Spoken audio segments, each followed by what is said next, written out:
Ladies and gentlemen, boys and girls, welcome back to another episode of Hollywood After Dark. My name is Matt Jarbo. Tonight, the topic is the entirety of the Eternals. Hard to market, hard to pimp, hard to do anything, especially with Kevin Feige getting mocked to hell and back over this last bit of conversation. Let's talk about it right now.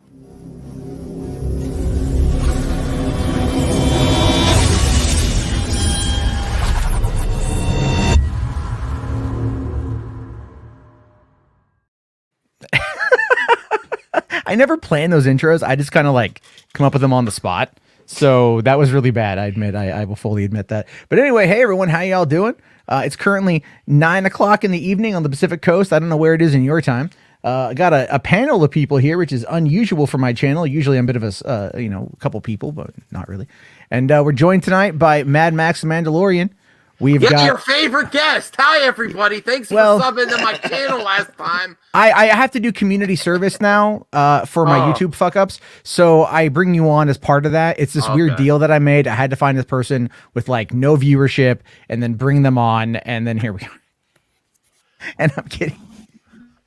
Hey, Zack Snyder fanboy, Dark Claw, Music Man. I do have a channel, you know. It might be nice if you might show up once in a while. No, I'm kidding. Wow, yeah, badgering the audience. You sound like a bad stand-up comedian, Max. I do.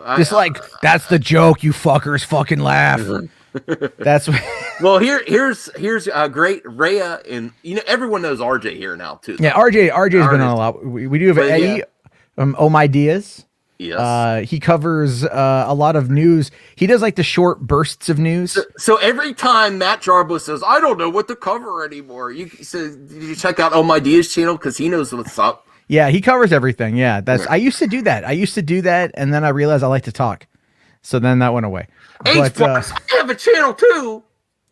H-Bars. Oh, H-Bar. It's right off the bat, $5 for 2.5 minutes into the show. H-Bars leads the pack with a $5 super chat. Thank you so much. Asking the question, do I think Eternals is going to be good or bad? Well, I mean, screw it. Why don't we dive right into the conversation? Because that is kind of the topic of the day. So earlier this week, later last week, whatever you want to call Sunday night, was the Oscars. And Chloe Zhao won Best Picture and Best Director for Nomadland, which is based off of a book. And it's also something you can watch on YouTube for free. What I mean by that is there's a whole bunch of YouTube channels of people living in their vans down by the river. That is, again, the whole fucking movie, by the way, the whole movie is like, woman loses her house, sells everything, buys a van, goes to work for Amazon. Like, that's what won Best Picture. Literally 2020 in a nutshell. For a lot of people. I didn't even watch Nothing Reward. I didn't even care. Hey, Nomadland's on Hulu, so. It is on Hulu. You guys can watch it on Hulu. I haven't watched it yet. Oh, I do want to see it, though. So I haven't watched it yet at all. But there's been this thing, because, the next day, right, I say, and RJ disagrees with me for some reason, but I massively disagree that based on the winning, right, based on her winning and the all the news fanfare of first Asian woman to win Best Picture, first Asian woman to win Best Director, it's kind of this big, monumental, diverse, and inclusive moment, something that the Oscars has really been pushing for in recent years. You figure Kevin Feige would have been like, let's fucking drop a trailer or something, or a teaser, a poster, an image, a freaking stamp, anything, promoting the Eternals and tying it to Chloe Zhao during the news cycle right now to set the intent. And they said nothing. They said nothing at all. And that to me shows me that there's something up with this movie. All right. And I've been talking about this a little bit. Yeah, think about it, man. Like, think about it. Nope. Yeah, how can you not sit there and think that there's something bad happening when they don't talk about it at all? Like, and I know they have a marketing plan. They have their plan already set. They're not going to compromise. Nobody watched the Oscars this year, okay? Well, 10.2 million people at the end. That the official tally was 10.2 million, not the 9.8 million that was touted around. That is the lowest that it's been in a long time. But that doesn't mean that people weren't paying attention to like social media, because I don't watch the Oscars. I pay attention through Twitter. Like I said, though, I've told you many times, they're saving the trailer and the first look for Black Widow. Then drop it the fucking teaser. You don't have to have any images. You could just have it okay, hold on. I'm going to bring up a Marvel teaser. Marvel movie teaser. Well, Ray and Eddie, do you think do you think that they whiffed at the bat with this, or do you? I was going to think that they want the It's too focus to be early. on It's Black too early for a Widow. trailer or a teaser. And they don't want something to overshadow Black Widow when it finally gets its release date. So maybe after Black Widow comes out or during Black Widow, they'll show the trailer. What do you guys think? Eddie, you can go first. I'm still trying to think of my thought. Do you think it's a mistake with Feige?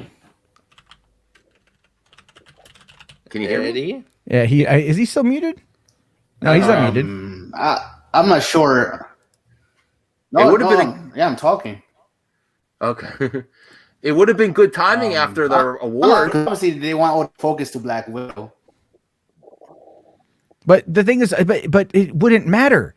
It wouldn't. It would have been good timing. It's just that I They think have a plan. They're not going to but you compromise can their put plan. out a damn teaser, right? Like, look Why? here. What's the point of doing it now? It's like 9 months Because away. oh my The god, market- everyone's talking about Chloe Zhao winning the Oscars. I know, but why the not? marketing focus Why right not? now And is then on Shang-Chi.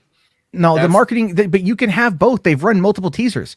Okay, like I'll bring this up right here. This is Marvel Studios pinned tweet from April 23rd. It's the finale teaser for Falcon Winter Soldier. It's 16 seconds long, right? Longer than it took for you to be conceived. 16 seconds. Yeah, because it's a TV spot, you know. But it's again, they could do a TV. They've done this multiple times for different movies. They could put out a 16-second teaser and just say, like, just to remind people that she's directing the Eternals, the movie that apparently they've just stopped talking about. And that to me, because Feige will keep things close to his chest, but he'll always. They're just now dropping some tidbits. This week we found out Gemma Chan is going to be the lead. That's what we found out knew this that week. already. What they did was No, we didn't instead know of that doing- Gemma Chan was going to be the lead. We knew Gemma Chan was in it. I The think they're likelihood. doing more targeted advertising and spending less money because you don't really need to spend a lot of money, even though towards the tail end of the pandemic, you just hit it hard when it comes out. Instead of doing a trailer, what they did was a big interview piece in Variety in the trades. That's what they And it got mocked. It got mocked. I know, but Real quick you here, know. Chile and Nogada, $6 super chat. Nothing to say there, which is kind of weird, but thank you very much. Oh no, he says, here you go. Since you got sick and couldn't work, you got this. Thank you very much, Chile. Really appreciate it. So that's the whole point. Is when you think about it, is they should have done something, right? I get what you're saying, this Variety piece, but let me. But what was it that everyone talked about in the Variety piece? Sure as hell wasn't that Gemma Chan was the lead. Well, it was all about how the movie was going to look. Has your interest in the Eternals gotten bigger since she won? At the panel, you're interested in the because you saw the movie. For me, it has. Yes, absolutely. Yeah. No, Freya, Eddie, are you more interested now that she's won? I'm more interested. I want to see that movie. Wait. I don't put too much weight on that. Oh, you don't? Okay. Hold on. Oh, very good here. It says, your wife's Charbo here. He hates DC so much. This is my channel. That's why I'm fucking They here. must think this is Movie Madness Entertainment. Yeah. Just because he's a DC Karen doesn't mean he hates DC. I'm not a DC Karen. Max called me a Karen. Oh my God. Yes, you are. No, I'm not. You have no facts. Just like, I didn't hear it, so it must not be real. If a tree falls in the... come on, man. Come on. Listen, I want more. Nobody knows. This is an unprecedented situation. I don't want to go over that. We're spinning in circles here. Yeah, anyway. This is in a situation that hasn't happened before. Yeah. Well, we've got H Bart's here with another $5. Thank you, sir. Says, I'm surprised Richard Madden's Kit Harington or Angelina Jolie are not the leads. I thought it would be Kit Harington because they're trying to make the Black Knight.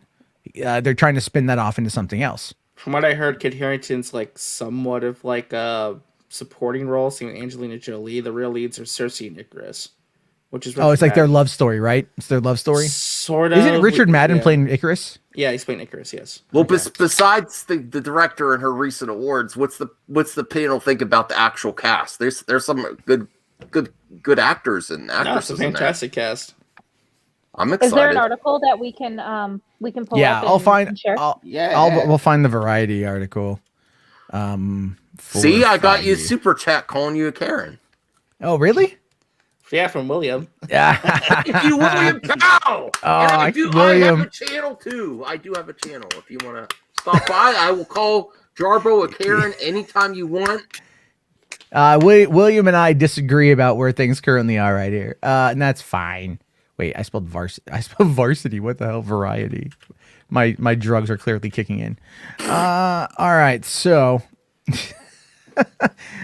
okay. Let's see. I just kind of want to see. I don't know how long this article is. Okay, it's not so long. I don't want to spend. Thanks for bringing that up, Ray, because I kind of want to refresh who's all in it because it's a big cast. Yeah, I mean, I remember they brought them out at Comic-Con and still showed us nothing at Comic-Con. Nothing, just outside of a teaser poster. So it's like I think the thing is, I think they are personally having trouble marketing this movie, right? I have a feeling that they don't quite know how to market it. And it's something very weird. It's weirder than Guardians, Listen, the whole industry has taken cuts, including marketing. Marketing is a big expense. You don't have to do as much marketing when there's not as much product. And it's more targeted marketing when it comes out, when it's closer to release, and then you focus on project to project. They still want to give Black Widow its time to shine. I don't necessarily see your angle, Matt, that it's because there's issues or potentially there's issues. It would have been nice because of the award, but I can see where they're holding back until after Black Widow. Like I said, I think they're just gonna wait to get a big trailer in front of Black Widow because they want to build momentum for them. That would only really apply if there is something that connects to the Eternals in Black Widow and Shang-Chi. Although they did release Shang-Chi, that's true. They did put out, and they shot. It was his birthday and all that. But winning Best Director at the Academy Awards, that's nothing. That's pithy. That doesn't matter. I mean, come on, man. They probably have a plan for it though. You just had to wait. Yeah, they got them. If you said they have a plan, I would believe they have a plan. Yeah, I'd believe they have a plan. I have a hot take, and feel free to totally discredit this hot take. But I'm getting similar vibes to when Ava DuVernay was announced as the director of New Gods to this announcement. Oh yeah, well there are, because they announced it in 2018, and then I think they announced it right after the New Gods was announced. I think it was like May 2018 for Eternals and like April 2018 for New Gods. I think I could be. My dates could be wrong on that super one. close. But they were like, and that's what everyone's like, oh, that's just Kevin Feige reacting to DC. And I do think that that's the case. I think that with the announcement of Batman v Superman, that's why they announced Captain America Civil War. I mean, they originally, like Batman v Superman did take the May 2nd release date. And then Captain America Civil War also then planted their flag on the same date, and Warner Brothers blinked, So it's like I think they're afraid. They're afraid of Marvel. I think that's clear at this point. Okay, let's take a look here at the article. All right, in 2018, Feige announced that Marvel was developing the Eternals based on the Jack Kirby 1976 comic series about an immortal alien race. Kind of sounds like the Eternals. The Inhumans. They kind of sound very similar too, by the way. Now, she was originally considered for Black Widow, according to Feige, but took herself off the list. Eventually, Zhao and Marvel executive Nate Moore began working together on an Eternals pitch, and she was hired. Now, it says here that Eternals is part of the MCU's Phase 4, which kicked off with WandaVision. Eternals was delayed a year because of COVID-19 and is set to be released on November 5th with a large international cast, including Angelina Jolie, Salma Hayek, Richard Madden, Kit Harington, Brian Tyree Henry, and Kumail Nanjiani, and featuring the MCU's first LGBTQ and deaf superheroes. So it's cool. It's going inclusive. I'm okay with that. I know some people are going to probably be beating their chests. What do you mean there's a gay person in a movie? Oh, yeah. They already were. Really? Bounty in the comics has made articles. What? I didn't see that. I don't read that trash, dude. That's fucking hysterical. It's like, how can you be upset that there's a gay? There was a bunch of them. I didn't even miss it. No, this is what happens when I stop paying attention. The article's like, oh, they're trying to say they're using them as marketing ploys, which no, they're saying that that's so stupid. It's so stupid. It's all they're just in the film. They're not here's how you here's how you normalize this stuff. By the way, you just put it in there and you don't talk about it, right? You treat it as normal. And eventually people will treat it as normal because it's not going to be seen as something that is either highlighted or attacked. It's not going to put them in an uncomfortable position. It's just you can reference it. You can make it a thing, but that's how you normalize it by treating it as if it's normal. Gay people, normal. Trans people, normal. Nothing wrong with that. right? But like, I don't know, like all the spotlighting on it. I think they want to court controversy in many of these instances. Yeah, I do. I think it's like, how do you get people to talk about this? Well, why don't we just? I'm excited about this film, but not as nearly as excited about all the other Marvel. That's the problem for me. Well, that's why I think they're going to handle the marketing so carefully, because this is an unknown property, even to most hardcore comic fans. They need to market this very carefully. Okay, well, no Marvel people will show up for literally anything. I know, but I'm saying I mean, like the normies interested in this. But the normies will show up for anything. Captain Marvel made 1.1 billion, and it's a boring as hell movie. Well, no, it's a fun movie. I'm tired of you all the guys on YouTube always say, "Oh, Captain Marvel was boring." It was fun. Take your goggles off. It was fun. Captain Marvel are you shilling for Brie Larson on of course this channel? Ask Eddie. Maximilian, sir. She is on YouTube. Eddie, I would like her on my channel. Eddie, he's gonna get the shirt. Okay, cool. We'll get the shirt. But anyway, I'm sick of guys on YouTube saying it was boring. It was boring. It was mediocre. It was mediocre. It's like at no point in time was Captain Marvel in any actual danger. That's my biggest complaint in the film. What does the resident lady here think of Captain Marvel? What does Rhea think? Again, just like I said on Max's channel, she speaks for all women, every single woman out there. No, that is the opposite of what I'm trying to say. I'm just messing with you.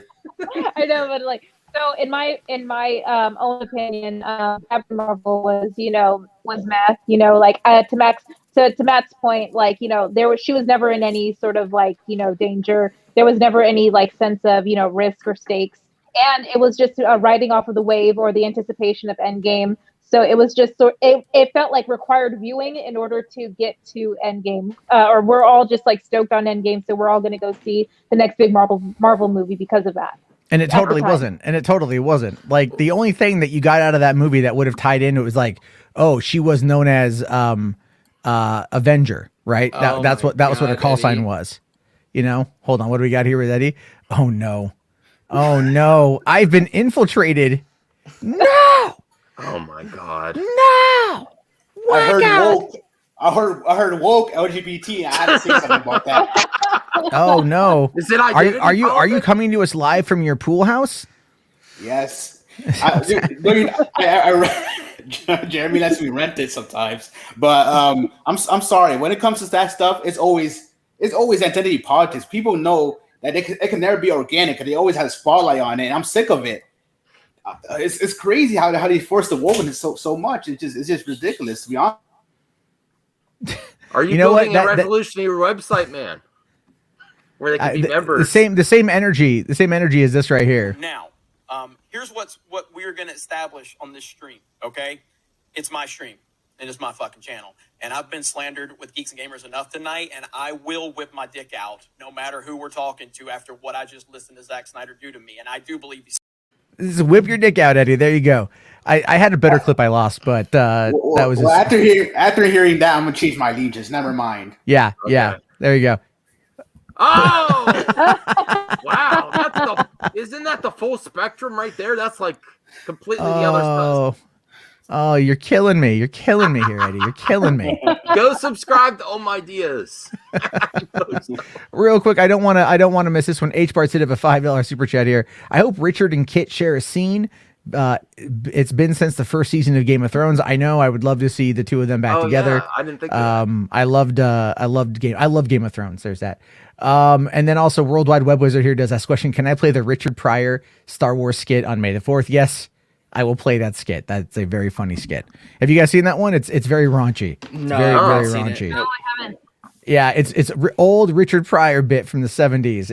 It's not safe for work. I'll tell you that. Wait, hold up. Exarcoon, how is he a woke SJW NPC? What? Kevin Feige is a woke SJW NPC and a hack. I don't know. I do not know. I think he's very successful. I think he's one of the most successful in the entertainment industry. I mean, he's consistently, you love him or you hate him, he's consistently brought projects. He's managed a whole universe of movies. No one else has done it as efficient as he has yet. and everybody wants to copy him. So even though they copy him, trying to clickbait you, saying Eternals is in trouble. Why isn't Kevin Feige putting a trailer when the director won an award? Should you give Kevin Feige the benefit of the doubt?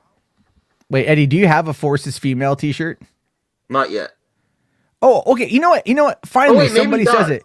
Hold on. Finally, Shiftyism here says, "Don't whip it out." John Barrowman getting canceled for that. Is he finally getting canceled for that?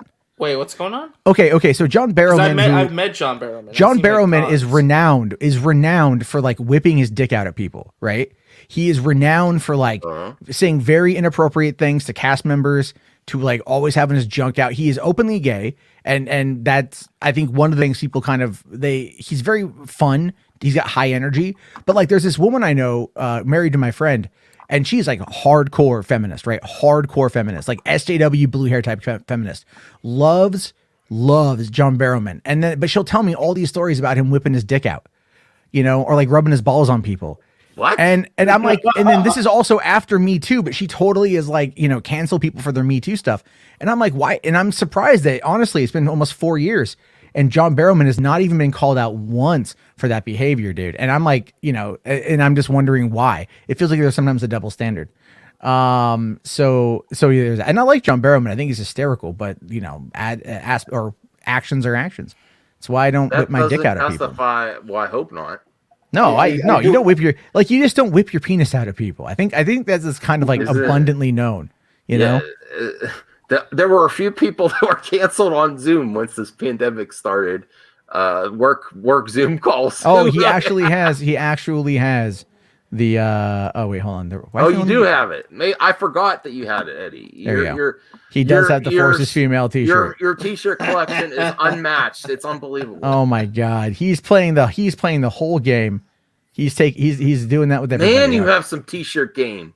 Do you have even more that we haven't seen? Like you have a collection of T-shirts. Is this a hobby of yours? You'll probably see more down the road. Okay. Damn, you're pissing off people today. Oh, who cares, dude? It's Maelstrom. Quit being so bitchy. You know what? Go have a might all. Come back later. Oh, that's. I think people are just confused saying why you think the movie might be doomed. Like, that's why.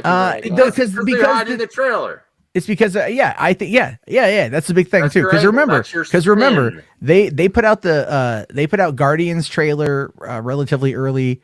They've put out a bunch of other trailers relatively early, usually within about a 6-month period. I know, and we're almost at the beginning of May, and so you figure to November, that's 6 months. So putting out a trailer now is not that big of a deal. I know they want to get through Black Widow, and I know they want to get through Shang-Chi. And but Shang-Chi and Eternals come out close together anyway. Don't forget, they're also, when it comes to trailer releases, they need to be strategic about it because like other properties are going to release trailers too. Venom 2 still coming out this year supposedly. They need to make sure they don't drop a trailer close to that. But you'll see that some days they'll drop 2-3 big trailers on a day, dude. I think you're overthinking the trailer Marvel release model. Properties. Marvel will put it out when they feel that it's the best time to put it out, obviously. Yeah, but that's why still, I say July. But the Oscars and winning 2 Best Picture, Best Director, right? And she's your director. You capitalize on that. That to me is the biggest ass red flag I've seen so far. Well, my whole argument was not to overshadow Black Widow and stuff, but then that was completely destroyed because they released the Shang-Chi trailer. Yeah. So weren't they filmed at the same time, pretty much? Honestly, here's the thing. I honestly think it's because, they did this fluff piece in Variety because that gets more eyes from the Hollywood trades and stuff. But also, does Shang-Chi come out first? Shang-Chi comes out September 3rd, and then 2 months later, literally 2 months later, November 5th, is The Eternal. So they're only giving Shang-Chi 2 months to dominate the box office. And then they're bringing out The Eternals before the holiday rush. Well, so because Spider-Man comes out for Christmas. Yeah, and then Spider-Man comes out for Christmas. So like there's 4 MCU movies coming out this year. Do you guys think that they might be testing the waters because they're easing back into theatrical releases, that they want to see what happens to Black Widow and then Shang-Chi before they heavily market these other films? Yes. That could be part of it too. I think they've made it because this is an ensemble. This is a more expensive movie than Shang-Chi, don't you think? We don't. How would we know? We haven't seen anything on cast, just based on the cast, the special. There have been rumors the Eternals budget was pretty big. Yes. Do you think I'm onto something, Eddie? I mean, it's like, yeah, 200. Okay, the budget's 200 million according to Google. Shang-Chi budget. Let's see. What does it say here? Budgets. They don't have a budget listed. Yeah, there's no budget listed for that yet. I have a feeling it's much less than that. It looks still good, but I think they can make it. Probably like 150. Probably. I mean, 150 feels like about the average. You know. Plus, like, we don't know what they're going to get back in tax credits. I think another big reason why the Eternals is going to cost more is they shot a lot of it on location. Yeah. So that was a big thing. And they built giant sets. Like giant freaking. I mean, because this. But going back to this article here, because we have kind of moved on from that. It does say here that Feige revealed that No Man's Land would not have come out last year if it were not for the Eternals being delayed, which is interesting. Were they trying to use the Eternals to slingshot Nomad Land? Probably, yes. That's interesting. But I mean, if it's the reverse, then that has like an underdog story to it, right? Like it has a very, very. That's the whole thing. You could use the winning of this, like, oh, it's an underdog win. And she's now directing a big budget movie that's coming out this year, and it's going to generate a lot of positive buzz. That's the whole thing. Their silence this last week, outside of this interview, which was more mocked than it was lauded, shows you that people are wanting to see stuff. People don't want to be told anymore. They want to see, and it's not that Marvel hasn't put out unfinished, effects. The first Guardians trailer looks night and day different. Well, hasn't the game changed a little bit now since the pandemic too? Like releasing stuff way early when your film doesn't come out for another year. I think studios are holding it closer than they used to. Especially with release dates changing, and you want to keep it fresh. There's going to be a fresh look before. I mean, look what happened to Black Widow. They released like 2 trailers for Black Widow, then it got delayed for like a whole year, and the final trailer is mostly a clip show. Have you seen a change, Rhea, Eddie, in the way they're releasing trailers and stuff? Maybe they should wait till closer to release based on everything that's happened this last few years.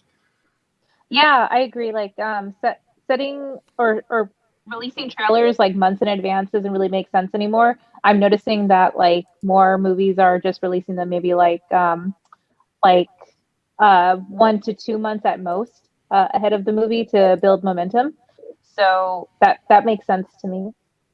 I agree, because look what happened to Black Widow. People were hyped for it, but then because of what happened with the virus and everything, the pandemic, it kept on delaying. People were saying, "Is that movie going to happen? Are you going to?" Because they were really trying so hard just to put it out in theaters before they came to a conclusion to have it also on Disney Plus for a fee. But yeah, they were trying so hard not to have it on Disney Plus, and people lost a lot of interest. It was months before we saw anything to. But I think WandaVision changed that. Okay, because WandaVision and Falcon and Winter Soldier. I mean, think about it. We're only at the end. Mikey Sutton's here. He just dropped some info about it. Oh, what'd he say? Mikey, why don't you got to DM me if you're going to be in here, man? We need you on our show, Movie Madness Entertainment. I'm pimping my show, Mikey. Mikey, if you want to come on. Ooh. Hold on. Oh my God. I love it. I want to read Mikey's, and I'm gonna get to that super chat. That super chat is fucking hysterical. Who that is. I love it. Tom Hanks. Hold on. Maybe. Okay, so Mikey here says MCU's in a COVID traffic jam. I don't see Eternals teaser dropping in Shang-Chi, Black Widow, Loki pretzel, but Feige is stubbornly stuck to his plans. He'll stick to pre-Oscar trailer plans for Eternals. Okay. So that's what I'm saying. There's just so much stuff. I think it's dumb. I think it's so dumb. Mikey, if you want to come on, DM me on Facebook. I'll drop you a link. Okay. And then I love this here too, by the way. Matt Jarbo's huge dinner size plate nipples. $5 super chat says nobody cares about Eternals. Hey, nobody cared about Guardians. That is not true. That Tom Hanks ball sack. Hold on here. I just love this. Matt Jarbo's huge dinner size plate nipples. I believe. I think you fucked it up, dude. It should be dinner plate size nipples, right? I mean, I could be. That's how you got 2 little Jarbos running around. Someone likes them. Someone does, yeah. Hold on. There's a quote. How did she like her Subway tonight? Subway was very good. That sounds very dirty, by the way. Yeah, good job, Matt. How did she like your? I called Matt earlier. We were talking about why I'm calling him a Karen, and he's like, Yeah, up Subway. I had to go get Subway for dinner. Yeah, It hold was on nothing here. dirty. It was unless you consider actual Subway dirty. No, Subway was great. Subway was fantastic. I love Subway. All right, here we go. This is what I thought of when I thought of this. And who do you rule? The large dark nipple people? Shit, can you guys hear that? Yes. Okay. Have you guys ever seen Kung Pao Enter the Fist? Yeah, it's been a while. I love Kung Pao Enter the Fist. So I just wanted to make a crack about about that. That was pretty good. Who are you? And then later on, he's like, my nipples are like milk duds. No, Kung Pao Enter the Fist is like one of the funniest goddamn movies ever. It's okay, It is. It's Bob Odenkirk, who plays Saul Goodman, right? His brother, Steve Odenkirk, that's his brother, who did a Kung Pao Enter the Fist. Also did Jimmy Neutron for you younger people in the audience. All right, and he worked on Simpsons for a while too. I have a feeling, Ray and Eddie, you've never seen this. No. No. It is pretty funny. It's such a funny ass movie.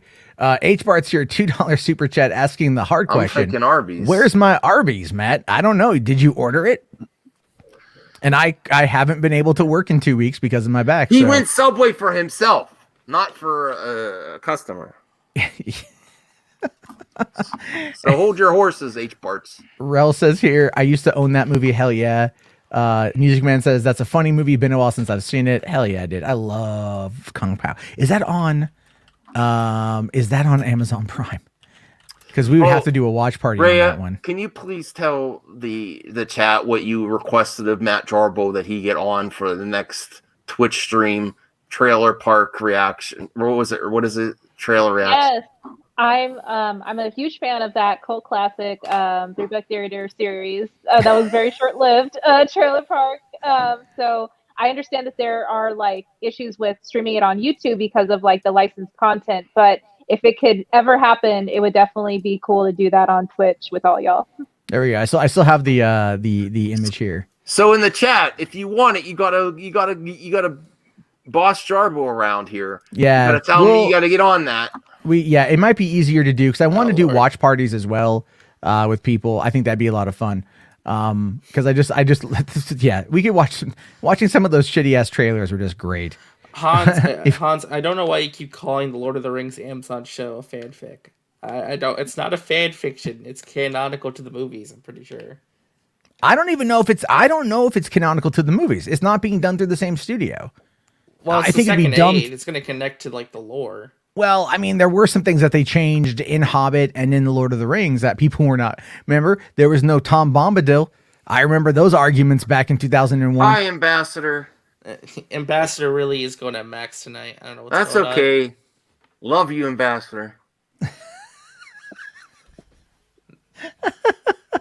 Some people are just quoting Kung Pao in the comments here, like Neon Sci-Fi, chosen one, and then Yvonne here. That would be a fun one to do a watch party on because it's so many things happening in it. Oh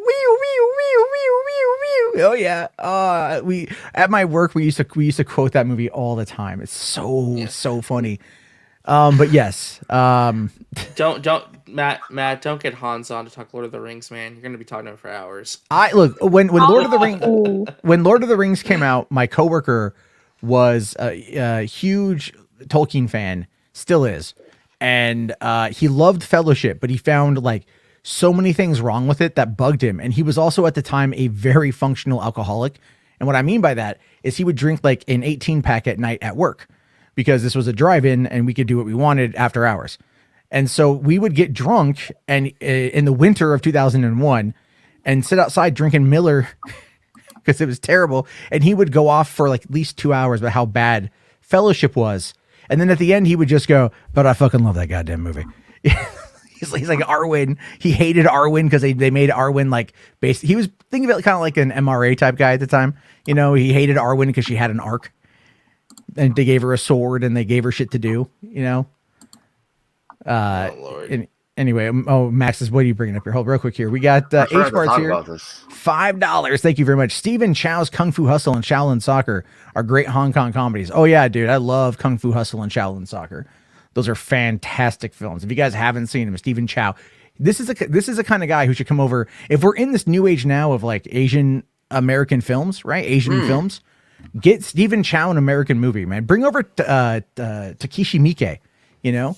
He's a Japanese director. Does he still make these type of comedy? I haven't seen him in a while. I haven't seen him in a long time. I mean, just a random, very intelligent Drake here says Kung Fu Hustle is god tier. Hell yeah. So it's there's a lot of good stuff. I'm sorry I brought this other topic up because it's okay. Pixar. That's fine. We can move on. Eddie, were you covering this? I haven't. This gets me excited. This image because I like the Pixar movies lately, but they just haven't been feeling it as much as I used to. Not that they're bad or anything, but I didn't watch this new trailer, but I know Eddie did a reaction video. Did you like the trailer, Eddie? Oh yeah, of course. I like when I see stuff that's so colorful and like it's from like I don't know just to learn more about culture because this takes place in Italy to see that and then with the mystical elements. Okay. Yeah, it's beautiful colors and all that stuff. It's eye gazing. Okay, did you hear about this, Starbo? I've seen the trailer for it. Yeah, I know a lot of people. See the trailer yet. I know I saw some people trying to associate it with that movie. Call Me by Your Name or whatever, that Army Hammer one where it's like a love story, you know? Yeah, do Timothy Chalamet. That's how you got. Yeah. I've heard that. I've heard that one quite a bit, and so I mean, I want to see Luca. But the thing is, though, the trailer didn't really speak to me. I didn't really, unless did they release a new trailer? I like they came out with a new trailer a couple days ago. You know what it is? The animation style, like Eddie said, colorful is like more than I've been seeing the last few Pixar movies. It looks kind of like a Leica movie with some of the character designs. I guess kind of. I don't know. I mean, they just do the puppet stuff. So and then I like that he's looking and he's changing. I like that in the image too. Oh, so are you saying that this movie's about the transition? No, Max, you just keep painting yourself in corners today, man. Are you identifying? Are you identifying with the fish, Max? Or are you gonna come out with your neo pronouns? I might. I don't know what. No, I identify as fish self. Image. No, I like the image, and I like that he's just not a sea creature. That it's different. they are sea creatures. When they go on land, they have a human form, and they're trying to hide. It's interesting. Speaking of Pixar, did any of you guys watch the 22 versus Earth short film that came out today? No, I forgot it came out today. Oh, it's good. I love Soul. I loved Soul, and this was a really funny little short film. I was gonna watch it after Mighty Ducks. My wife's like, "I'm leaving." Well, I know Mitchell's versus the Machines came out today. Is anyone watching Mighty Ducks? I haven't watched it yet. I've seen it. The new series, the new TV series. Not yet. I haven't watched it. I need to watch it. Hold on here. H-Bart's here, $5. Goodbye. Good night, everyone. Stephen Chow is pretty much retired from acting, but now directs comedy films. I'd love to see him do more because I think Kung Fu Hustle and Shaolin Soccer were fantastic. I have those on DVD. I know that. Just got to find them. Is Mladnir says Luca is nothing like Call Me by Your Name is the comparison because it takes place in Italy. Yeah, I think so. Yeah, pretty much. They just they see the Italian architecture and the whole setting. It was like the design of the clothing on the characters too, which I saw some people complaining about that today.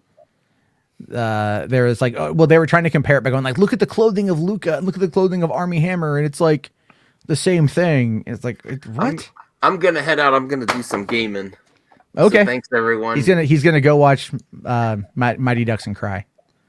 I'm listen. The new Mighty Ducks is the one where the original Mighty Ducks actors cameo. Yeah, but not Joshua Jackson. I know that much. I forgot he was in that. But they got Fulton Reed. They got Fulton Reed back, so I'm happy. All right. Well, take care of this panel, Matt. Bye, everyone. Bye. All right. Bye.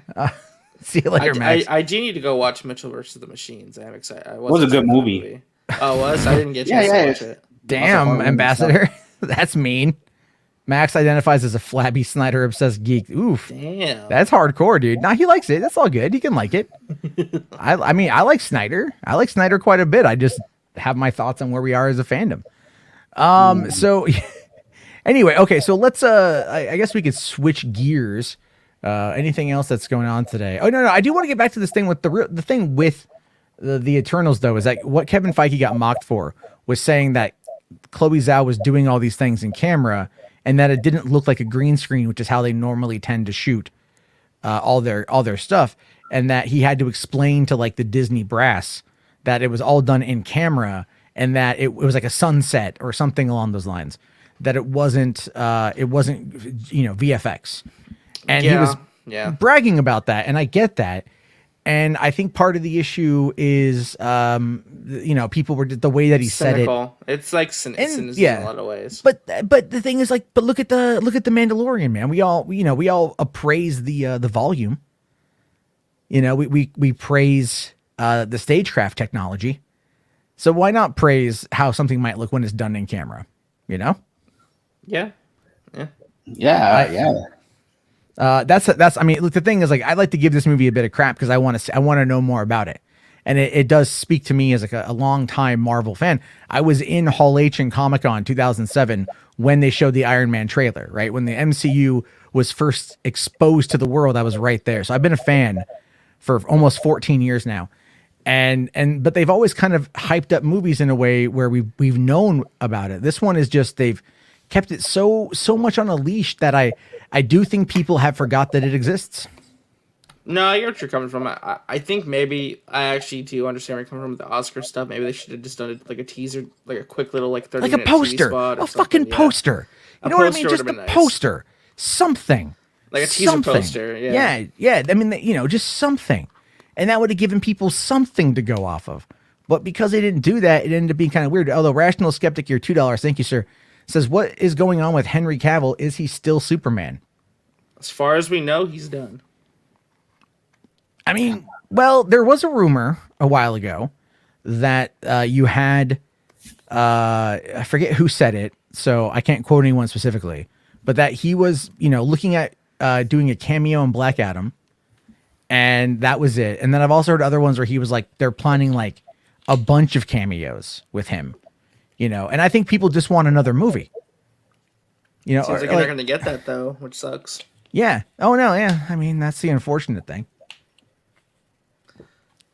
But my question then well, let's see. Just a random, very intelligent drink here says, I hope that's JJ Superman movie stars him. I mean, Michael B. Jordan says that it's not him. Right. It says that it's not him who's that's not him that's starring in the movie because they thought that he'd be Val Zod. I don't know what they're going to do with it. I think the best course of action from Warner Brothers would be to continue in the Snyderverse area, build up those characters, and then see where it goes. Have faith in the plan, but Hamada, baby, H Bart's here, $5 says, I know people want Zack Snyder to go to Marvel, but honestly, if he goes there, he might have just as bad of a time as he had at Warner's. I think Zack is an exceptionally gifted visual filmmaker. I think Watchmen, him and Larry Fong, did such an amazing job on that movie with the cinematography and everything. He's he's got such a great eye. Marvel would be too restrictive for him. And that's the thing though, but that's Feige and that's Feige's plan. And that's worked for all of us. We're all fans because Feige has been that way, right? That he's been as heavily involved as he is. And so I think that Zack, I would prefer him to be at Netflix. Like that's what I want now. I don't want him coming back to Warner Brothers because it's so toxic over there. Why would we as fans ask him to come back and put himself in that kind of mentally strenuous workplace environment?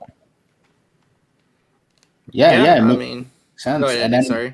Yeah, no, my bad for interfering. I mean, for it makes sense because if he goes to Marvel with the tone of his movies, they'll probably even make jokes about it too. Say, Zach, I don't know why you're here. All your movies are dark. It's like all these jokes and stuff. That's the structure. It's mostly jokes and just action. But it's hard though, because people were saying like those rumors about him doing the Ghost Rider movie. And I was like, it makes sense for like that type of tone. And if they're waiting to make a Marvel Studio Deadpool 3, well, the stuff that goes on in those movies, and I don't know why it really matters how his movies are dark in tone and stuff like that. If they're waiting to have a Deadpool 3, that's just my opinion about that.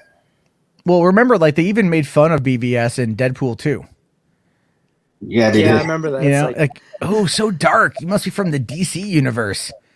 You know, and it's just, and then people got mad. I remember that there were fans of Snyder that got mad at that. Oh yeah, people were pissed.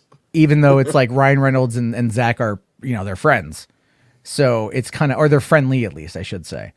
But I would just like to see him go do his own thing.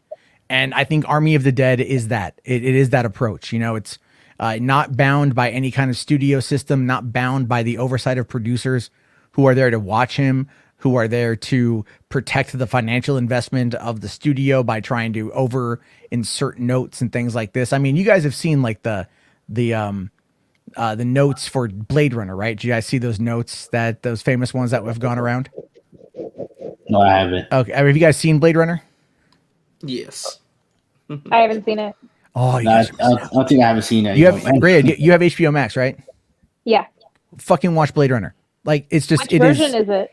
I believe it's the final cut, which is I know William and I would disagree. He says the international is the best one. I think he's wrong. The final cut is the final cut.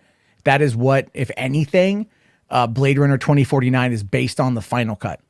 So I would recommend watch Blade Runner, the original, and then watch Blade Runner 2049. They are both excellent movies, but but anyway, there's this famous Blade thing. Runner 2049 is one of the best movies like the last 10 years. It is phenomenally good, and people slept on it at the box office, and I feel that same thing's going to happen with Dune this year. I hope not. I really hope not. I just, Dune is such a dry property.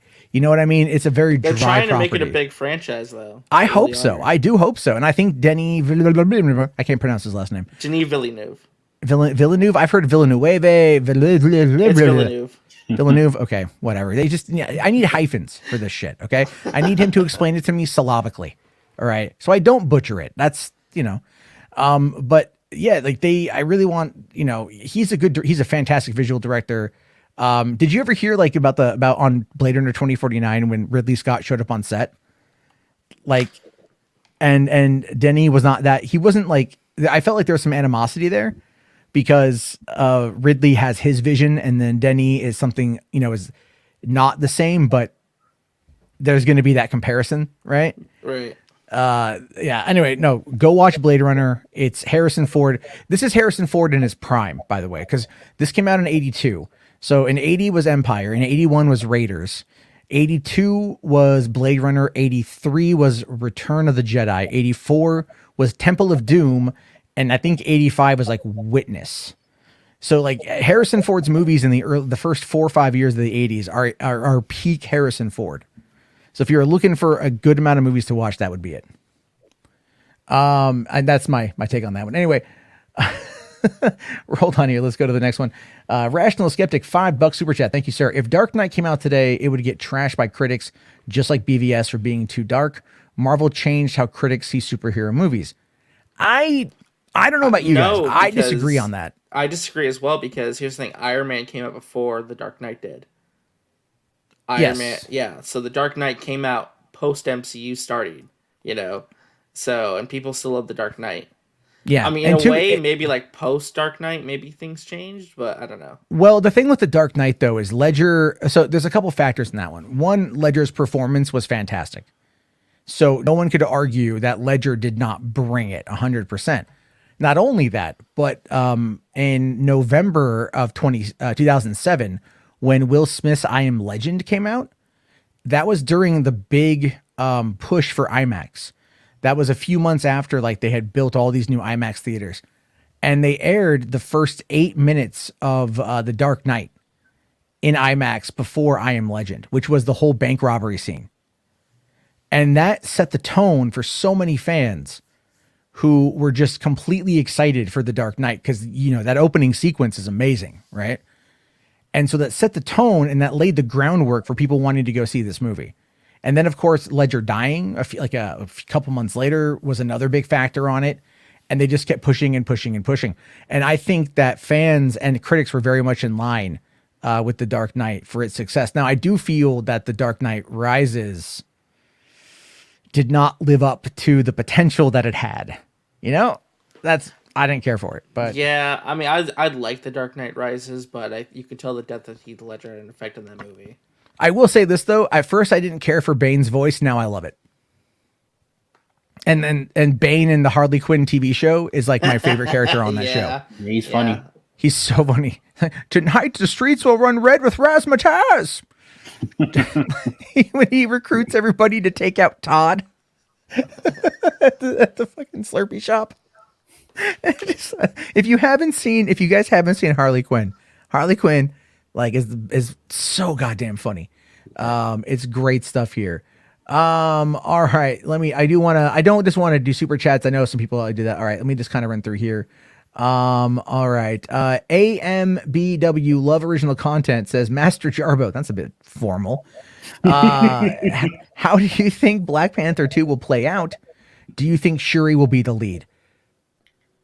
I don't know. I don't think it should be Shuri. I know the comics, she ended up becoming Black Panther, taking up the mantle at some point in time. And then doesn't she also become a villain at some point in time also? I don't think so, no. I don't know. Letitia Wright is a fantastic actress, but I think Lupita Nyong'o's character, I think her or Diana Guerrera, or I'm probably mispronouncing that too. Yeah, Denai Guerrera. Thank you, thank you. I'm also sorry I burped.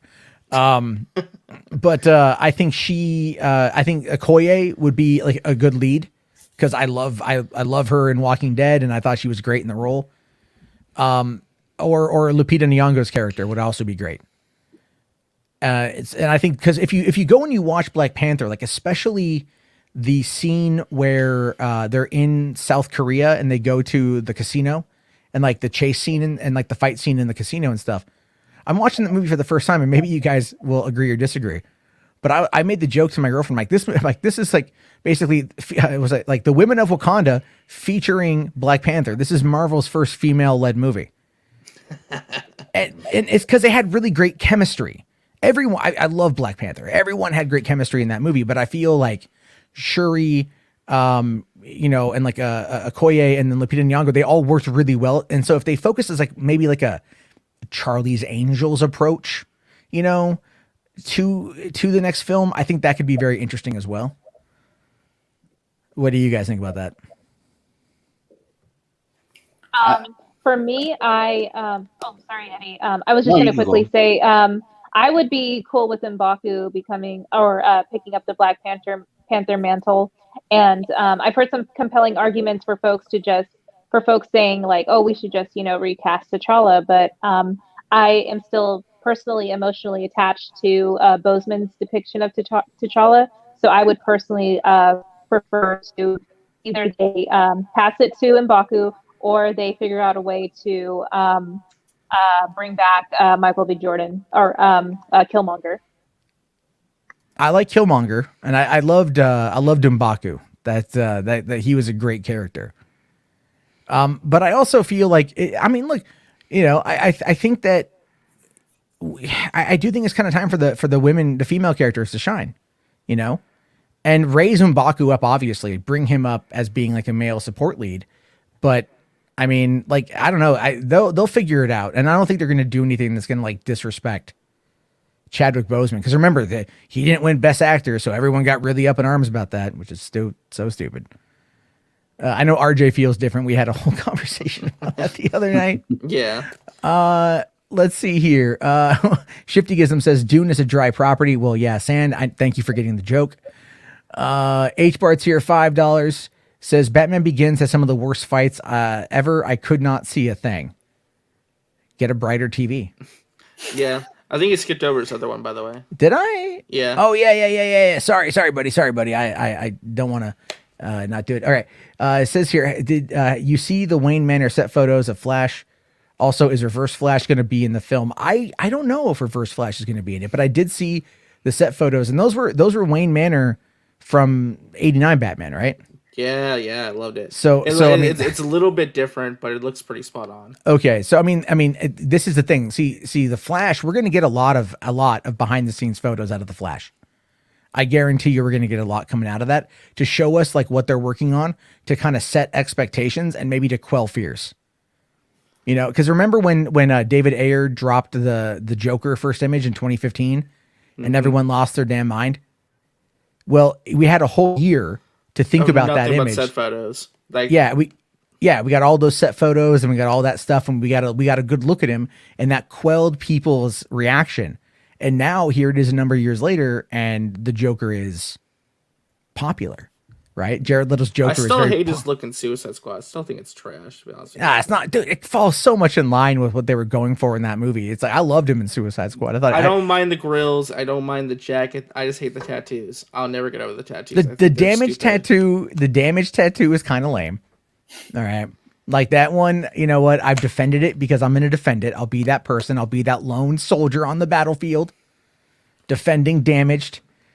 But I don't care. I just thought he was great in the role. You know, I love the energy that he brought to the table. And I liked it when, like, you know, like the scene with Ike Barinholtz in the kitchen. You know, like I thought Ike Barinholtz did a great job in Suicide Squad as kind of being like that really skeevy guard, but he had some good one-liners. And I really like Suicide Squad. I might be one of the few people out here that really enjoy it for what it is. I just want to see David Ayer's finished version, you know? So can we start pushing that? Is that a possibility at this point, guys? Release the Ayer cut? Yeah. That's more likely than anything else at the moment. And Sarnoff said no, that they weren't going to move forward with it. But, I mean, you never know. I don't know, because doesn't the original version fall in line a lot with leading up to Justice League? If they don't care about the Snyderverse, then obviously they don't want to show any of that. Yeah, well, they could say that it's also in its own little pocket universe like they keep doing for everything else. You know? So, yeah, anyway, we'll take a... all right, let's see here real quick. Carlos Maldonado, $5. Thank you, sir. Says, can we get Tim Burton to finish his Batman trilogy? Do you think he would go darker? I would like to see Tim Burton tackle Batman Beyond. And yeah, I would love that too. I say that because it's not, and I don't really feel like Tim Burton has got it really anymore, to be honest with you. His more recent films have been kind of iffy. It's kind of gone downhill ever since Alice in Wonderland, and even before then there were some other ones. But I think, you know, I mean, well, I don't know. You guys are way younger than I am. Did you grow up watching like '89 Batman and Batman Returns and stuff? So yeah. I mean, like, you know, so I mean, do you think that aesthetic would apply itself to something like a neo cyberpunk version of Gotham in the future? Right now, in my head, I think like I've seen so many new series and films influenced by Tim Burton that for me to see him try to go back to his roots in a third film in modern day, it would come off as hokey, in my opinion, or in my perspective. Okay. I get you on that one. I mean, I don't think they would go full on the neo future aesthetic, right? That the cartoon had. I think because where we are now, you know, like Batman Beyond came out in 99, I think, or 2000. And here it is 2021. And we're not in this kind of like, we don't have, you know, any of the technology really that they saw there. But I do wonder if they could make it work. I think if anything, the world that was crafted for Blade Runner 2049 would actually serve as a great backdrop for a Batman Beyond movie. I mean, I could be wrong on that one, but but I know the person that I think would be good to tackle something like that would be Barry Sonnenfeld. And he did Addams Family and Addams Family Values from back in the early 90s. Mm-hmm. And he also did the freaking Cat movie with Kevin Spacey, though. That was pretty bad. Which one? The Cat movie with Kevin Spacey. 9 Lives, I think. Oh, well, he also did the Lemony Snicket series on Netflix. Oh, he did. I didn't know. Yeah, that. He directed a lot of the episodes, and he was a executive producer on there as well. Oh, Oh, okay. And he also, I love Barry Sonnenfeld. It's like a couple of his last movies weren't that great. Yeah, well, I get that, but the Lemony Snickets was fantastic, like all the way through. So I mean, like that kind of aesthetic would work. I think he's like one of the only other ones that could tackle the same kind of thing that Burton does. So I don't know. I think if we are going to round it out, I think doing Tim Burton Batman Beyond would probably be for the best. I would watch it. I think I would watch it, but I keep thinking I kind of prefer it more as a TV show though than a movie to expand it more. Yeah, but I don't know if they're going to do a TV show anymore, man. You know, I mean, like, I don't know what they plan on doing with half of this stuff. I know they're trying to build off of these properties by doing like 4 DC movies in theaters a year and then 2 on HBO Max. And that's like their plan going forward, but it's like, you know, I don't know what they plan on doing. I don't know if they're going to do, you know, how many TV shows. And that my big thing is like, you start to lose the audience when there's too much to watch and it's all kind of under the same umbrella, but it's not connected. You know, like Titans and Doom Patrol are in different universes. They really should be in one. And you can have a different visual aesthetic. I mean, if you look at, let's say, Daredevil. I thought Titans and Doom Patrol were connected though, because no, Doom Patrol. They retconned it. Yeah, because they showed. I remember in the first season they showed up in the episode that they were introduced. But okay. Yeah, because I'd heard that they were separate. The only thing that happened was they changed the actor. It was the one actor playing the main leader, and then they changed it into Timothy Dalton when they did the actual show. I thought they were connected. I don't know. I thought they weren't. Let me. Titans and Doom Patrol. I'm pretty sure they retconned it because they said it. They showed up in one episode with Beast Boy, and then So Crisis on Infinite Earths aren't in the same universe, because it says here that Crisis on Infinite Earths confirmed that Titans and Doom Patrol aren't in the same universe. That's weird. Okay. Doom Patrol first appeared in Titans, so like. Well, it says that according to arrow.fandom.com, I think like Titans is like Earth 9 and Doom Patrol is Earth 21. And so they can exist. So the thing is, like it says here, both Earth 21 and Earth 9 can have Titans and Doom Patrol, just different versions of them to avoid the inconsistency. And that right there summarizes it. Consistency. If Warner's does not deliver on consistency, they're going to ruin this entire thing. I'm sorry. That's unavoidable at this point. Because if we're going like, well, wait, aren't they in the same universe? Oh, no. There's just multiple versions of them. And they interact, but they're just not the same. Isn't that confusing as all hell? Yeah, because I'm confused. Yeah. And what happens when you get confused? You start to get frustrated, and then you start losing interest.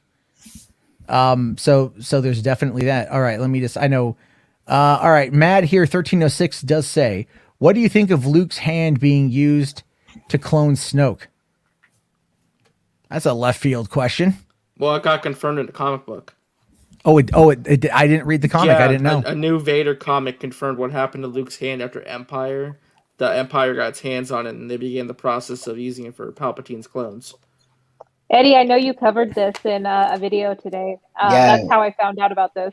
Yeah, I had lots of views on it too, and people were just trashing me. They were like, "This is clickbait. This can't be true. This is gonna ruin everything. The sequels ruin all Star Wars for all time." And in my head, I was like, "Hey, calm down. Don't come." No, that's actually really cool.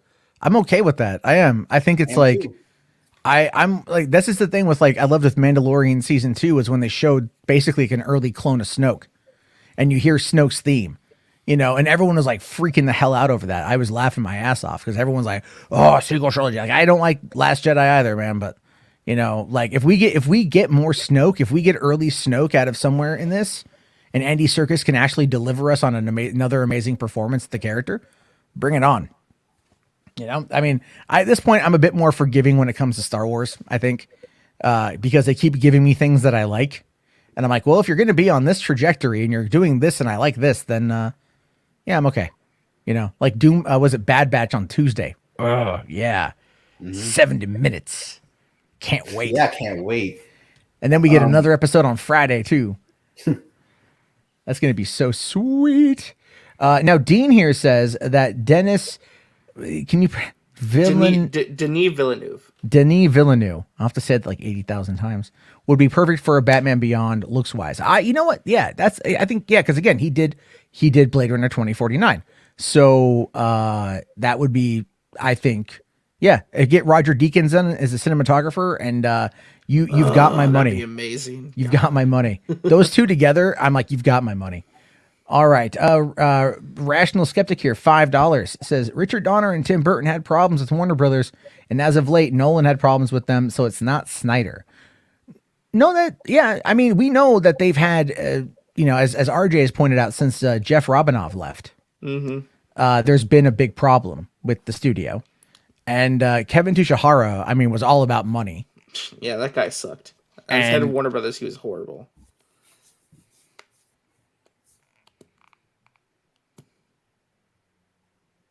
Matt, you there?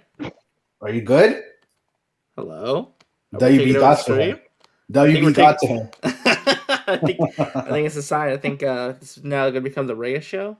So, Rhea? Oh, I wanted to hear Eddie's thoughts on Black Panther because we kind of pivoted to something else. I'll talk about it right now. Am I back? Yeah, you're back. back. Okay. Too. Wow. Okay. Yeah, I'm on Wi-Fi. Sometimes StreamYard, it just does that thing randomly. I think it's Warner Brothers. They have problems.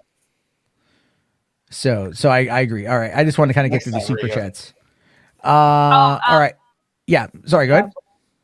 I was right when you had that mic thing happening. I was asking Eddie just quickly about his thoughts for Black Panther and what he wanted to see in the future.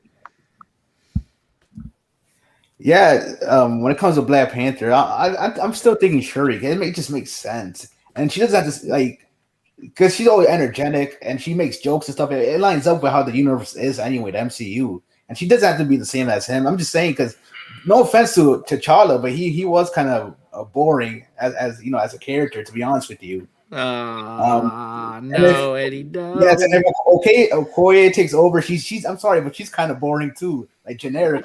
I still think they're gonna introduce a new character. I'm not saying they're not cool. I'm just saying that their manner, their tones and stuff is like, well, already serious and stuff. It's like, come on, we need somebody upbeat. We need somebody, all that. And plus, she makes all the technology. So imagine her suit. That would be even more epic.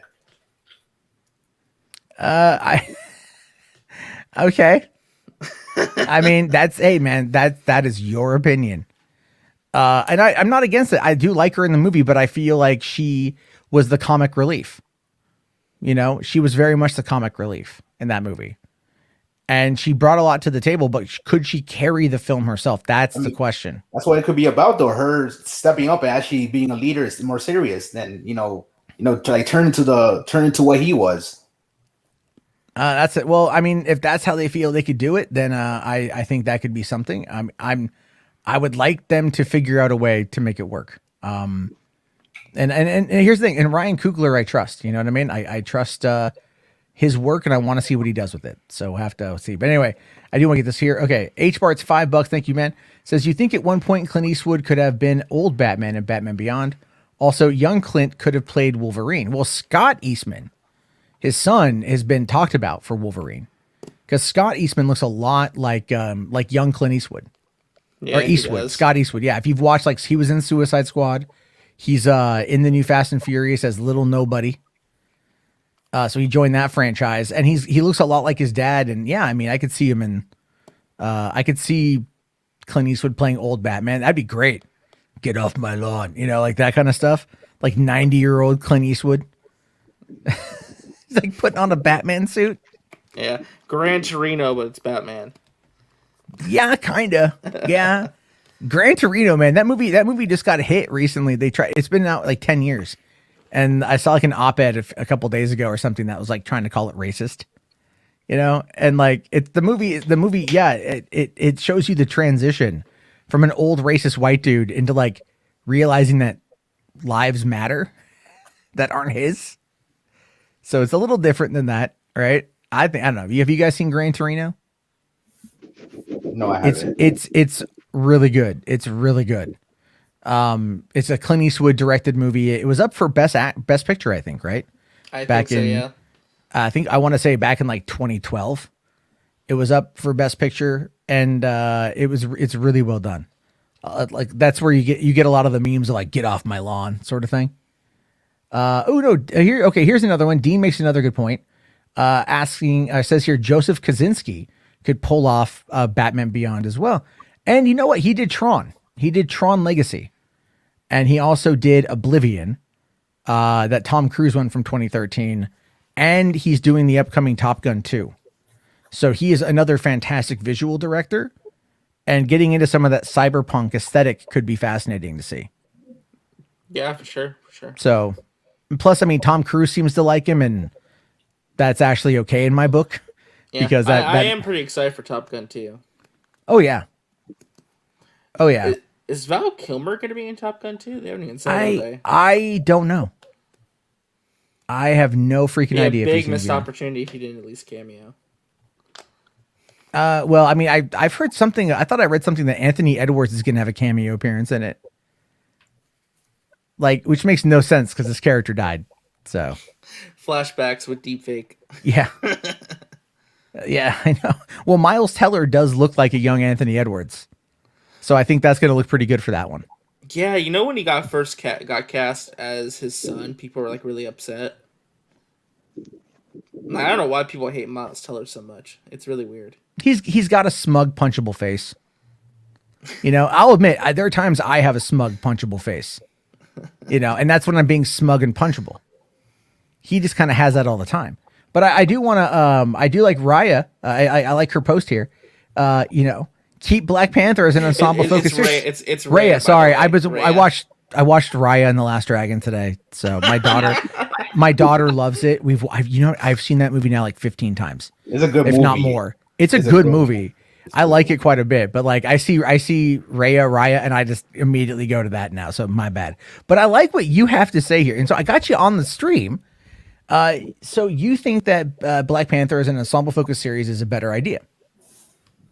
Yeah, like the points that you were making earlier, Matt, about how T'Challa was basically a background character in his own movie, because the women were kind of like like what made the movie, or at least like the ensemble of all of them together, in my opinion. So yeah, I think that if like whatever they choose to do as far as like who becomes the next Black Panther, I just like the dynamic of all these different characters with different roles and powers and things like that and abilities working together.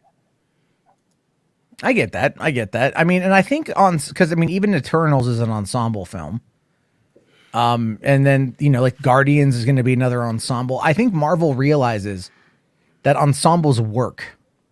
You know, that because those are some of the higher grossing. I mean, well, Captain Marvel wasn't an ensemble, but but I do think Sam Jackson had a big part of that. For sure. My only concern with Marvel going forward is that I worry that the movies are going to be too focused on being ensembles and big action set pieces, and they're going to leave the storytelling and character development to the TV shows. That's my only concern. Like, I hope the movies like continue telling good stories and like move the characters forward and develop them. I guess if that makes sense. I just don't want the movies to be nothing but spectacle and ensembles, Well, I mean, that's where they're going to pump their money into those things because they're going to, make billions of dollars overseas, and they don't want to. Maybe they just want to get into the action, and then keep the story development for what we can watch. Because, and I really do feel like in some cases that could work better, because like I know Feige has said that you don't need to watch the TV shows to get the movies, but I think that's a bad call. I don't think you're going to alienate Marvel fans. I think Marvel fans are going to, as we've seen from the first two series, clearly have no problem rushing to watch this stuff. Well, yeah, they're the biggest shows in the world right now. Well, yeah. I think he only says that because, again, they just want to make sure that the general audience, you only go see maybe like one Marvel movie a year or two Marvel movies a year. They don't go see every single one. They're not like as in tune with the storylines. Like they can still follow the movies they're interested in, I guess. Well, I mean, yeah. I mean, is Ant-Man 3 going to end up being $1 billion movie?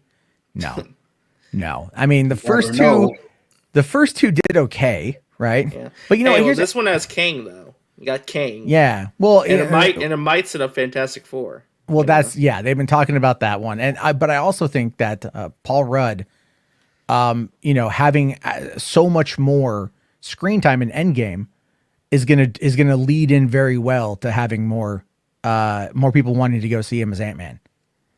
Because I think him and because what was it like? The first one did pretty well. I liked the first Ant-Man movie. I thought it was a lot of fun.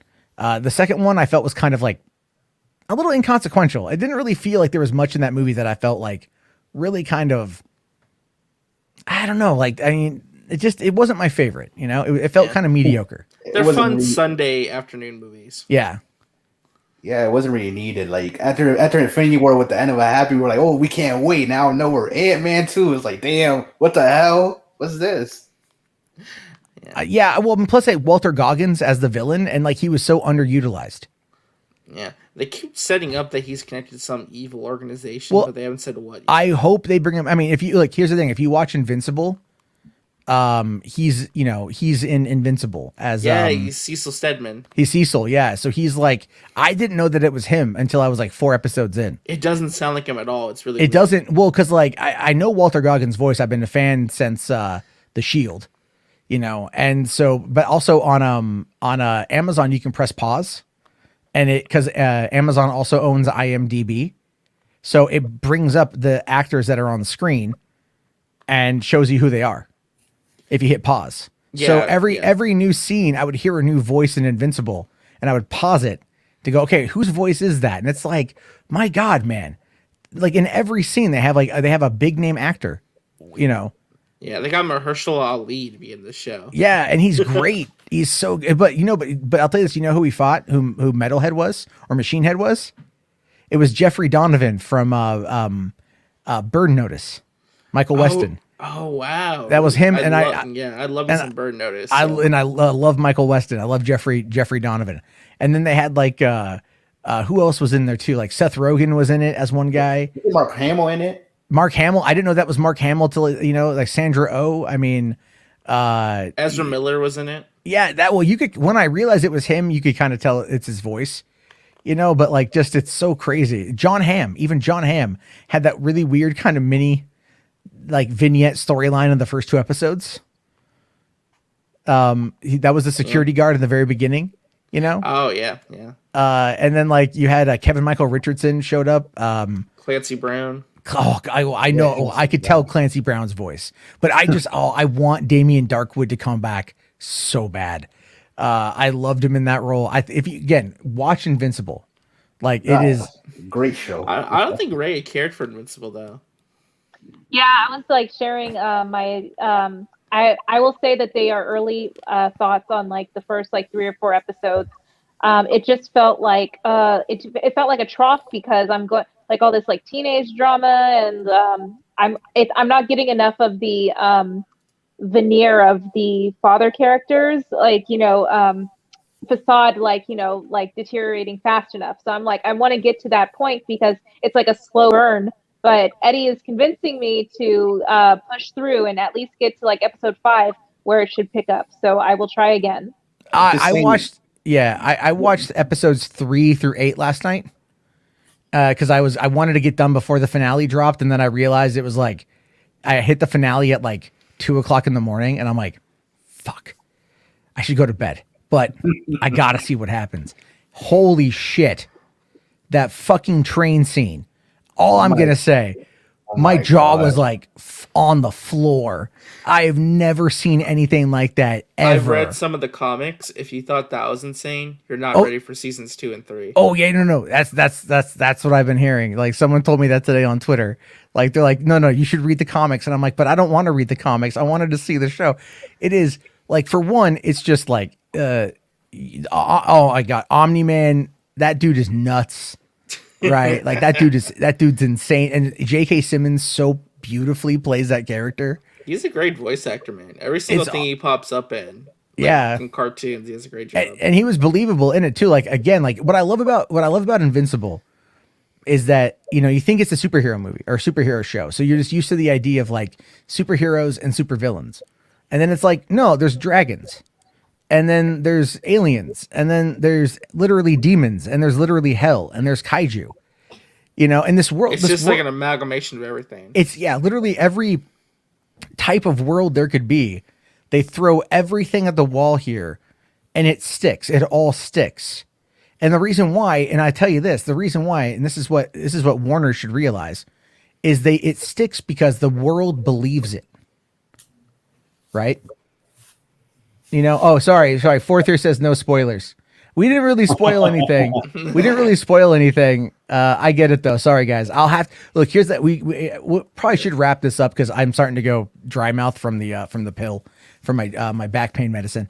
But we'll have to do an Invincible spoiler stream because if you do that, I'm definitely gonna hop on. Yeah, no, I'll probably do that tomorrow because just give me a date when it'll happen so I can just binge and then maybe we'll aim for Sunday. I have shit to do tomorrow, so it's easy to get through the episode. I just blaze through it. That is my God, and this is the thing too. Amazon, for some reason, they only have The Boys. You get the same kind of visceral reaction out of The Boys. Fantastic storytelling, exceptionally violent, and sexual and everything else. And then they're still planning on making a live action movie, right? To complement. Yeah. Someone said the other day that Zack Snyder should do Invincible. Maybe. I mean, I can kind of see it. Well, I mean, the idea of I don't want to go into it too much, but the idea of kind of how do I frame it? There's Zach kind of pulls from Ayn Rand, right? Philosophies a bit. So kind of I think that applies a bit to the overall thing at the end. I don't know. I think if you brought in Zack Snyder and Larry Fong and they did, an Invincible movie, I think, but it would need a good script. That's the thing. It would need the writing on the show is exceptional. So you would really need to get a good writer in there to really kind of bring it in. But I got to say, I love Robert Kirkman as a world builder because he just creates insane shit.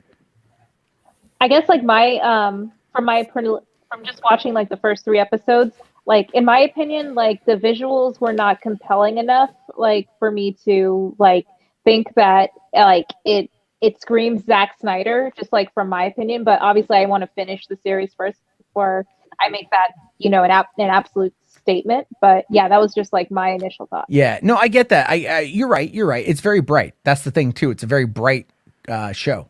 The animation is very a lot of it's in daylight.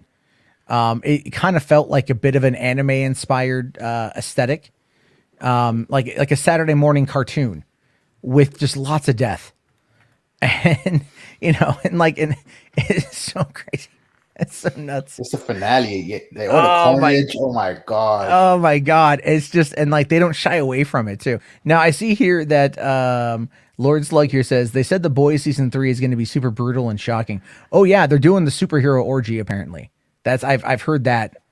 That's going to be a thing because The Boys is all about the indulgence of these heroes, and apparently in the comics there's this really big orgy scene that they have, and they're gonna do it. They're gonna do it. They're gonna do the orgy scene, and I'm like, oh Lord, I don't know how it's gonna pull off, But I can't wait to see Jensen Ackles as Soldier Boy. So the first Vought hero. Yeah. Oh yeah. So I wonder if he's gonna Superman that hoe. Oh, sorry, I had to do it. But I mean, The Boys, they're filming that shit right now. I just, what? I'll tell you this though. I think Amazon is going to give Netflix and Marvel a run for their money. I mean, Marvel will always stay true to Marvel. They're not going to deviate, because they don't need to. But it's getting these other types of shows. I think if anything, Warner Brothers should stop looking at Marvel and start looking over at what's happening at Amazon, and look to see what's going on with these comic book shows because everyone talks about them, it trends constantly. And do you really see Disney doing any type of, transgressive sort of, satire on the superhero genre? They're the ones that are being made fun of in these shows, Yeah, I think, the rumor that I've heard or what I've been told or whatever, is that with the Fox acquisition, was to get the library for Fox's content to be able to put it on Disney Plus and Hulu, right? To have content there, but also it gives them 20th Century Studios, which allows them another studio to release that more kind of transgressive, R-rated adult themed content, right? So it's like Deadpool 3 will be in the MCU, but it's going to be released through, 20th Century Studios. And then I've heard reports that like they want to do bring back Daredevil and Punisher and Jessica Jones and have them be on streaming services, like on FXX, right? Or FX or something. So aim towards that more adult audience because, Disney clearly wants to make money and they know that these shows are popular and they can find the audience, the adult audience is clamoring for this kind of content. We'll still go see the PG-13, your standard Marvel fare. We'll still go watch all that stuff. But we also want things that are like, that darker, more visceral side of these stories. And Feige is not going to turn away from that.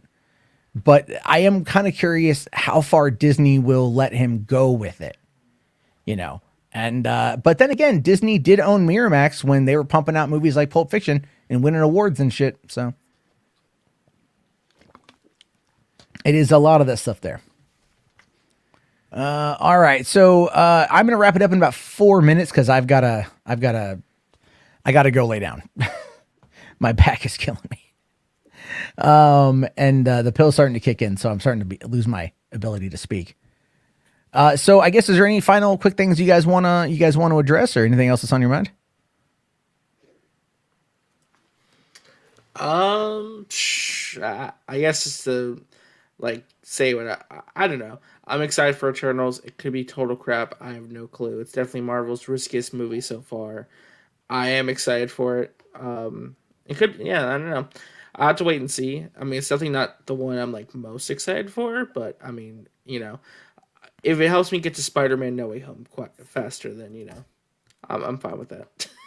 Yeah, that's the big one I'm waiting for this year and that, what my thing with that, and I don't know how you guys feel. My big thing with Spider-Man Far From Home is from what I've been hearing, I'm a little bit worried because I would really love there to be, more about Tom Holland and Spider-Man, Peter Parker. I want that story to continue. The concept of merging it all together and having the multiverse take place in that movie, it kind of bothers me. Because I don't care in that. I want that story Far From Home ended in such a way where I want the next movie to be about him solving that, and everything else. And then I just hope they don't overdo it, I guess. No, I get you. It's definitely gonna be a balancing act, and that I'm excited for it, but obviously, I don't know. But I mean, come on, if Charlie Cox is in there as Daredevil to defend him in court, I don't even care. I don't care, man. I don't care. Oh no, I get it. No, I totally get it. So I think it's going to be, I don't know. What do you think, Eddie? Oh yeah, with Spider-Man, I wish there was more focus on it. And obviously, if they do, I'm pretty sure they're gonna rush it too about him. Everybody revealing that Spider-Man's Peter Parker. We saw what happened in the credits scene with the scrolls. All they had to do is just one of them has to shape shift into him, and that's it. That's all they had to do. To be honest with you, to solve that. But yes, I with the multiverse is they're just cramming so much stuff into, and they did the same thing with Homecoming. They just cram all these characters in instead of focusing more on Peter. But look, I think the movie's still going to be fire. I'm just saying that maybe after this, they should just lead towards him just solving stuff on his own. Yeah, I think also the thing, the big thing for me is that with them showing that JJ is back. And J. Jonah Jameson, and he's a blogger, like an Alex Jones type blogger, and whatever. I just want that to be the primary antagonist in the movie, is the fact that JJ is able to create this, media narrative around Spider-Man and use it to kind of torment him and have that banter. Because that was some of my favorite parts of the Raimi films, where Spider-Man with Toby and J.K. Simmons were always great. And I would love to see a bit more of that and tie it into that kind of universe. But I don't know. I mean, they'll probably, I mean, like I trust Marvel. You know, I'm going to go into this with great expectations. Yeah, I mean, the rumors were that this is the movie that Marvel's mostly involved in. Like, Sony has less involvement in this one than the previous two, which is very interesting to me. Well, I think that's part of the deal. You know, I think the deal with that they came to is going to end up being like, you know, like the thing is like Sony has now announced that they've got their line, right? Their timeline. And they obviously want to point that or merge that, or sorry, run that parallel to Marvel. But did you hear that Morbius got pushed back a week? Yeah, January 28th. Like yeah, I mean, that's not that bad, but it's like, I'm wondering if they're giving it, I saw something to where they said they want to give Scream 5 more time to whatever. But I think that because Spider-Man Far From or No Way Home premieres at Christmas, and then it's going to be a month later as Morbius, clearly elements of that are going to tie into Morbius, you know? But not, I mean, I should say Morbius will pick up on those threads that will kind of continue elements of the story. Yeah, you know, but then I still think there's a chance Morbius gets picked up by like Netflix or another streaming platform, though. Are you? No way, not at all. Come on, man. What? No. You don't think Morbius could get bought out by like a Netflix or something? Why would no? For when they wouldn't sell it to Netflix. I know that Sony made its deal. Well, no, Sony made the deal with Netflix to bring their movies there, right? But then after that deal expires, they're going over to Disney Plus. Yeah, so, I guess that's true. I don't know. So Morbius will make its way to Disney Plus. All the other Spider-Man movies will make their way to Disney Plus. This is the deal. This is how Sony keeps money coming in, right? This is how because Sony is actually who does the Boys television show, Sony Television.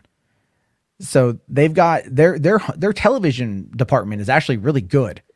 They do a lot of really good things, and so that's where they're making a lot of their money right now. Their movies, that's a bit of another story.